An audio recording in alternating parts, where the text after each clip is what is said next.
जब तक पीछे का पैर रखने का स्थान नष्ट नहीं हो जाता तब तक लौटने की संभावना है, क्योंकि ये मार्ग फूलों से युक्त है पर दिखाई सूल देते हैं, और जगत का मार्ग कांटों सूलों से युक्त है लेकिन दिखाई फूल देते हैं। अंतर यह है, भगवत मार्ग दूर से दिखाई देगा, बहुत कांटे हैं, बहुत सूल हैं, लेकिन आप पैर रख करके देखोगे तो फूल होगा। और संसार का मार्ग दिखाई देता है, बहुत सुंदर फूल है, सुखद है, लेकिन पैर जिसने जिसने रखा वो आज तक आह ही भरा, दुख ही मिला, उसे कहीं भी सुखद शांति महाआनंद की प्रसन्नता की अनुभूति नहीं हुई। मूढ़ता बस वो भले मान ले कि मैं सुखी हूं, सुखी नहीं है। जैसे हम आगे कदम बढ़ाते हैं तो पीछे वाला पैर जहां से उठाया है उसका अस्तित्व तो नहीं रहना चाहिए इस मार्ग में, उसको नष्ट कर देना चाहिए। पैर रखने की गुंजाइश नहीं रखनी चाहिए, क्योंकि आगे बहुत भयावह दिखाई देता, लौट जाएगा, उपासक भाग जाएगा। यहाँ तो बड़ी सुविधा थी, बड़े लोग प्रणाम नमस्कार मित्रता व्यवहार, ये तो बिल्कुल अकेला मार्ग है, इसमें तो बड़े कठोर हृदय की आवश्यकता है। यहाँ तो ना ना, वो पीछे वाला ठीक था, लौट जाएगा। अगला कदम बढ़ा तो पीछे की विस्मृति हो जानी चाहिए, और ऐसा कदम रखना चाहिए कि पीछे लौटाने की कहीं कोई जगह नहीं रह गई। एक तो सुबह श्याम पे सबको आ रहा है, अब जगह नहीं रह गई पीछे जाने की। बड़े भाग्यशाली हैं जिनका पीछे का मार्ग बंद कर दिया गया है, बड़ा दुर्भाग्य है जिन्होंने आगे कदम रख के पीछे हटा दिया। हम डर जाते हैं, यद्यपि आगे कदम बढ़ाओगे तो तुम्हें जो सूल दिखाई दे रहे बहुत सुखप्रद है, केवल दिखाई दे रहे। कैसे सुखप्रद है? जहां जहां भक्त मेरो चरण रखे वहां वहां रखूं हाथ, और पीछे पीछे मैं फिरूं कभी न छाड़ू साथ। तुम्हें सूल में पैर रखना ही नहीं। प्रभु क्या कह रहे हैं? मैं अपने भक्त को जमीन में नहीं चलने देता, अपने हाथ में। अब ये सबको लगता है कि दो हाथ चौपाइयां हैं, गा दिए, पर हमसे पूछो कितना कष्ट होता है। तो तुम अभी संसार मार्ग में खड़े हो इसलिए तुम्हें ऐसा अनुभव है। आप भगवत मार्ग के पथिक बनो, कष्ट शब्द नहीं है। आत्यंतिक दुख की जहां निवृत्ति है उसे कहते हैं परमार्थ पथ। आत्यंत कहीं किंचन मात्र भी कोई दुख की निशानी नहीं है, सुख समुद्र है। बोले हमें तो अनुभव हो रहा है।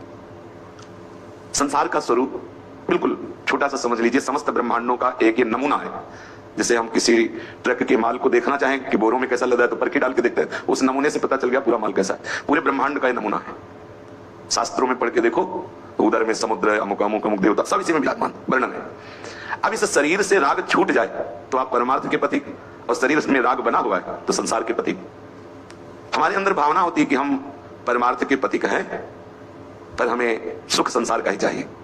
अच्छा भोजन, अच्छा कपड़ा, सब हमें सम्मान दें, सब हमारी प्रशंसा करें, खूब जो हमारे अनुकूल भोग हो उनकी बहुतायत हो। अंदर देख लो, यही संसार मार्ग है जो आप चाह रहे हैं, और आप बनते हैं परमार्थ पथ के पथिक। इसीलिए आपको दुख अनुभव में आता है, सुख का अनुभव हो नहीं रहा। तो आपको लगता है केवल शास्त्रों में लिखा है कि सुख परमार्थ है, दुख स्वार्थ संसार है। शास्त्रों में जो लिखा है वो परम सत्य है। जब तक आपका शरीर संसार में कहीं आश्रय रहेगा, बातें बना लेना बहुतों को देखा है।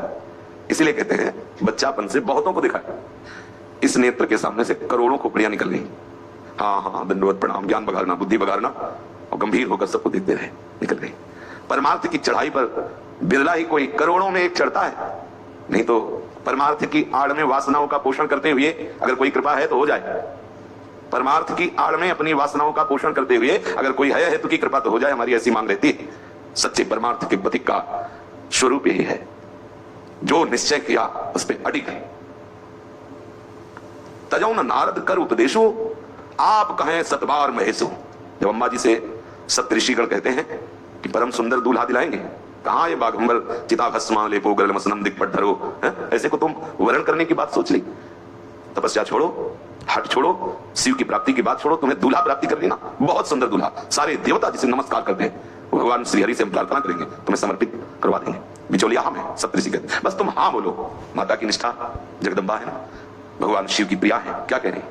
हमारे गुरुदेव ने हमें उपदेश दिया है महादेव को पति रूप में वर्ण करने का। नारद जी, तजौ न नारद कर उपदेशु और आप कहें सत बार महेशु, सैकड़ों बार स्वयं आराध्य देव भगवान शिव आके कह दे तो भी उनकी आज्ञा नहीं मानूंगी, अपने गुरुदेव की बात नहीं टालूंगी। आप कहें 100 बार, मैं इष्ट 100 बार कहे तो बात मैं नहीं मानू। मेरे गुरुदेव ने जो मुझे कहा वो मैं निष्ठा कोटि जन्म रगर हमारी बरऊं संभुनत रहो कुमारी। हाँ, तुम्हें ब्याह कराने की बड़ी शौक है तो बहुत वर दूल्हा संसार में है, जाओ, लेकिन मेरी बात सुनकर तुम हंसोगे। करोड़ों जन्म लूंगी और हर बार तपस्या करूंगी महादेव को प्राप्त करने के लिए। इसे कहते धारणा, इसे कहते हैं निष्ठा। जहां कहीं चमत्कार प्रकट हुआ है वो निष्ठा से प्रकट हुआ है। हम देखते हैं और सत्संग में कहते प्रारंभ यही से होता है, आश्रय से। अपने लोग जानते हो कैसे पैर रखते, पीछे वाला कस के जमा के और आगे वाले को ऐसे। अगर जरा भी आंच लगेगी ना पट्टू में पीछे, तो आंच तो है ही है, फिर तो भागना ही पड़ेगा। अगर यह है कि अब मैं जलूंगा, पीछे नहीं मुड़ूंगा, तो विश्वास कर लो चंदन क्या शीतल होता है। चंदन क्या शीतल हो, कैसे तुम्हें बताएं कि हरि का प्यार कैसा होता है, प्रभु का कृपा दुलार कैसा होता है। वो सब वाणी का विषय नहीं। आप लोग बाहरी दृष्टि को देखकर हरि का प्यार समझते हैं। वैभव है, शरीर स्वस्थ है, भोगों को भोग रहा है, मनमानी आचरण कर रहा है, बोले भगवान की इनके ऊपर बड़ी कृपा है, भगवान इनको माने हैं। कोई रोग से ग्रसित है, खाने को नहीं मिल रहा है, लोग उसकी निंदा कर रहे हैं, तो तुम क्या जानो ये अकृपा है। हो सकता है प्रभु उसकी गोदी में खेलते हो, तुम क्या जानो। बाहरी दृष्टि रखने वाले बहिर्मुख, बाहर के दृश्यों को भगवत कृपा मानी जाती है, कृपा का स्वरूप। देखो ये शरीर पाप और पुण्य दोनों से मिश्रित होकर बनता है, किसी का भी हो, प्रभु का और प्रभु के समान जो कारक महापुरुष है, जो आचार्य आते हैं। पर आप किसी भी महापुरुष के जीवन चरित्र को देखो, इस मृत्यु लोक में कदम रखते ही मृत्यु धर्म को स्वीकार करते हैं। यद्यपि उनका भागवतिक शरीर, फिर भी पूरे शरीर में पस पड़ जाता है, घाव हो जाते हैं। श्री सनातन जी महाराज कितने भी आचार्य कोटि के महापुरुषों के जीवन चरित्रों को पढ़ के देखो तो आपको दिखाई देगा कि उनका शरीर रोग ग्रसित होता है, वो बीमार है, वो परेशान करने वाले दुख से घिर गए हैं। ज्ञानी और अज्ञानी के दोनों के शरीरों का धर्म यही है, चूंकि इसकी रचना ही क्षय प्रकृति से हुई है। क्षय माने नाशवान, क्षय नाशवान।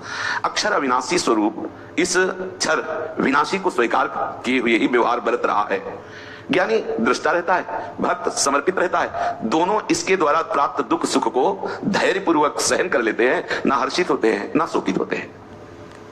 इस शरीर पर जिसने ममता राग की है, उसका अंदर से भावे रहता है कि हमारी भक्ति, हमारे भजन का फल ये हो कि कोई विपत्ति ना आवे, कोई रोग ना हो, कोई परेशानी ना हो, बड़ी अनुकूलता है। ऐसा भगवान के अवतार में भी नहीं हुआ।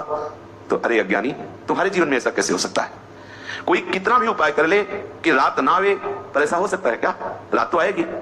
अगर दिन है तो रात है। कोई कितना उपाय कर ले कि रात बनी रहे, क्या ऐसा होगा? क्या दिन आएगा? ऐसे ही ये सुख दुख ही प्रकृति का चक्र है, चलता रहेगा। जो इस समय भगवत आश्रित है, भगवत चिंतन परायण है, उसके ऊपर उसका प्रभाव नहीं पड़ता। बस गिरते गिरते प्रभु बचाते रहते हैं। दिखाई देता है गिरा, पर वो गिरा कहां? हरि की गोद में। दिखाई दिया इसका पैर बहुत भयानक जगह रखा गया, लेकिन वो जहां जहां मेरा भक्त चरण रखे वहां वहां रखो। सर्वे क्षयांता निचयाः पतनान्तः समुत्सयाः संयोगा विप्रयोगान्ता मरणांतम च जीवितम। भगवान व्यासदेव जी कह रहे कि जितनी भी सामग्री आपको दिखाई दे रही है, मन से, इंद्रियों से, सोचने में आ रही, देखने में आ रही, सर्वे क्षयांताः, सबका नाश होगा। एक शब्द में सर्वे क्षयांताः, जो तुम्हें नेत्रों से दिखाई दे रहा है, इंद्रियों से, अंतःकरण से, जो भी तुम सोच रहे हो प्रकृति राज्य में, सर्वे क्षयांताः, सब कुछ नष्ट होगा। और सब कुछ नष्ट हो रहा है, देख लो, प्रतिपल नष्ट हो रहा है, प्रतिपल नाश की तरफ जा रहा है। तुम्हें इसलिए नहीं दिखाई दे रहा कि तुम बहिर्मुख हो, सूक्ष्म दृष्टि रखते नहीं हो। जैसे आप यमुना की धारा में जाते हैं तो देखते हैं कि ये वही जल है जिसपे हमारी पहली दृष्टि पड़ी, पर सूक्ष्म विचार कीजिए, वो धारा है, प्रवाह है। तुम्हारी जहां दृष्टि पड़ी वो तो जल कहां निकल गया, लेकिन ये तुम देख थोड़ी पाते हो, देखते हुए भी इस पर विचार नहीं कर पाते। ऐसे ही ये काल का प्रवाह चल रहा है। प्रवाह, काल प्रवाह का बयान है, प्रवाह काल के, महाप्रभु कहे प्रवाह काल के। हाँ, ये काल का जो प्रवाह है, इसमें सब कुछ बह रहा है। प्रवाह इतना तीव्र कोई रुक नहीं सकता, और बहने का मतलब तो काल सबको नष्ट कर रहा है। नया नया सृजन होता जाता है और नष्ट होता जाता है। जैसे हमारी आयु कब बाल्यावस्था गई, कब यौवन अवस्था आई, हमें पता नहीं चला। धीरे धीरे धीरे वो मृत्यु की तरफ, और वो प्रतिपल मृत्यु हो रही। एक श्वास की मृत्यु हो गई, दूसरी नवीन श्वास आई।